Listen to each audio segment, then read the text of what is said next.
Alright, in our previous lessons we have talked about circles, angles, and bearings, and now we're going to sort of put it all together. Oh, by the way, this is a low-budget production. And this is Odessa College surveying program, Survey Mathematics 1315. We went over this in the last lesson or so, but we're going to review it. And if you studied high school mathematics, this looks very, very familiar to you, because that's the way they divide up a circle in math. You have your 0 point being on a clock face at 3 o'clock, and then all angles are measured from that 3 o'clock 0 point. They go to the left. And so a 90-degree angles would start at 3 o'clock and end at 12. 180 starts at 3 and cuts the clock face in half, goes to 9 o'clock. 270 goes from 3 o'clock to 6 o'clock counterclockwise. And on account of that, they have divided the circle up into 4 quadrants. And we're going to label them up here. 1, 2, 3, and 4, like that. In regular math, that becomes important because that lets you know the signs, like positive or negative, of the numbers that you're dealing with when you get results like sine, cosine, tangent, etc. Whether you have negative or positive values. Now, for those of you who want to get a little extra credit perhaps, go to Wiki and look up something, and it was a tool used in navigation way back in the Middle Ages, and it was called an astrolabe.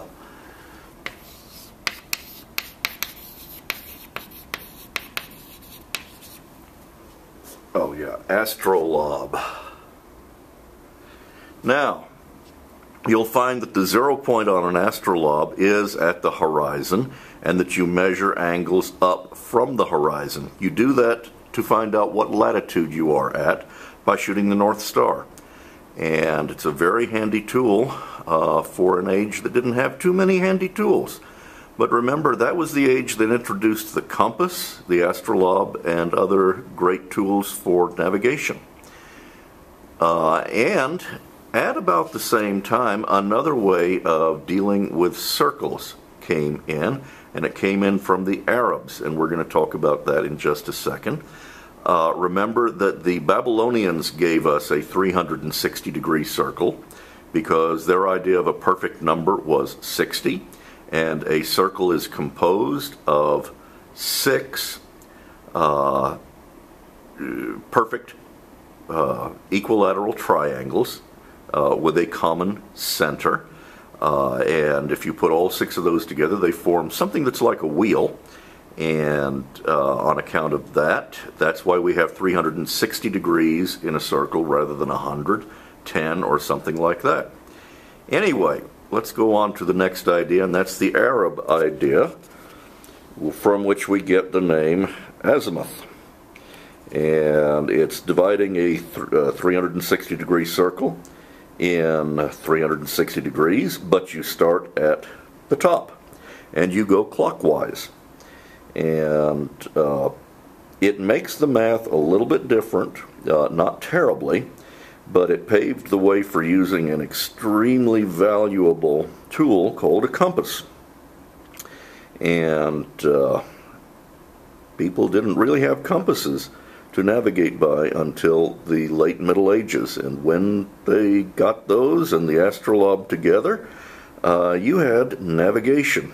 But anyway, the whole idea on the azimuth circle is to divide it up. You still have 360 degrees, but your quadrants are now 1, 2, 3, and 4. And when you do that, basically you change things a little bit. Quadrant 1 stays the same, and the southeast becomes quadrant 2, southwest becomes quadrant 3, and northwest, becomes quadrant 4.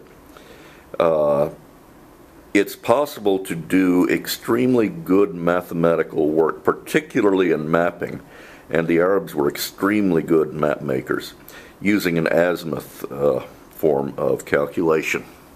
Now, we're going to go on to, because the whole point on this is getting you to deal with bearings, and you don't understand bearings unless you understand how a compass works. A compass needle always points towards magnetic north. Magnetic north is not always directly north, but when it isn't, you have what's called a declination. And luckily, in the great age of discovery in Europe, when they were traveling around Europe using a compass, the compass pointed exactly true north to the North Star, which was close enough. So anyway, you still have quadrant 1, 2, 3, and 4 with the compass. And what you've got is, since the compass always points north, the other end of the compass always points south. So when all navigation was being developed in the early Renaissance, then either your direction was north or it was south. You may be traveling east or west, but it was always reckoned from the needle of the compass. So you might be traveling due west, in which case you were traveling north 90 degrees west. You might be traveling due east, in which case you'd be traveling north 90 degrees east, or south 90 degrees east. All compass bearing is from the north or from the south. That's how it's different from azimuth. But now we're going to see how bearings actually work when we use them in surveying. Here is a target. Let's just start with the north because it's easy. If you are traveling to the northeast, north, east, then you will reckon your bearing coming from the north to wherever in the east you're going. So if you're going north this way, that's about north 30 degrees east, because this angle here is 30 degrees. If you were going north almost due east, like north 80 degrees east, well, that's not 80 degrees. That's more like 80 degrees. You're coming from the north and you're deflecting to the east. That's the important part to remember. You're not coming from the east and deflecting north. So always remember that. Works the same way over in the west. So if you've got, remember this is west, that's north. Let's back up a little bit. So if you're going north, say 75 degrees west, here is your bearing. You're coming from the north, 75 degrees, north 75 degrees west.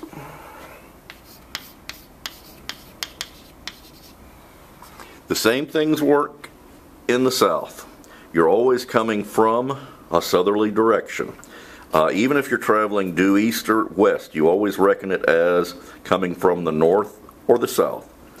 So let's just say you're traveling south, 40 degrees roughly, south, 40 degrees, east, means that angle is 40. Easy. Now if you're going west, then you're going to go south, say 15 degrees west.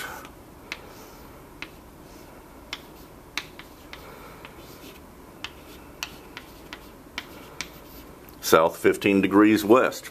Now if you take those bearings and you've got a bearing intersection coming from the southeast, going to the intersection and then going to the southwest, all you do is add the two angles from the south together, and you have south coming from the southeast going northwest from here to the bearing intersection, the center, 40 degrees and 15, which means you have a total intersection angle of 55.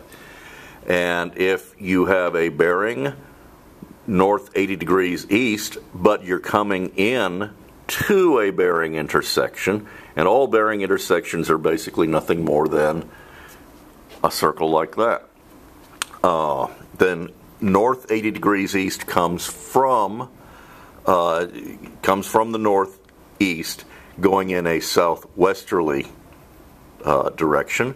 So all you have to do to add, say, these two bearings together, from north 80 degrees east, or from the northeast to the center, which would be going southwest when you change the direction of the bearing, south 80 degrees west to the center to north 75 degrees west. Then you add 75 and 80 and come up with 155. It's much easier once you get a little bit of practice doing it. If you've got north 30 degrees west, that bearing is also, if you're coming from the center, you're going north 30 degrees east, then when you're coming to the intersection from the other direction, you're coming from the northeast, then you're going to the southwest. To the bearing intersection, then you get to north 75 degrees west.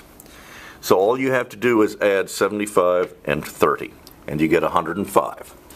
So anyway, we're about out of time on this. This is a long take, but this is how bearings work, how azimuth works. And all you have to do to figure out what the azimuth of any bearing is simply take the azimuth circle, and remember it's divided up into 360 degrees. Make yourself one that's the same size as your target over here, and then lay it on top of whatever bearing intersection you've got, and you'll know exactly what the azimuth of any line is. Bearing and back bearing is the same as azimuth and back azimuth. So that's enough for now. Let's get on some exercises, and we'll continue on in a little bit.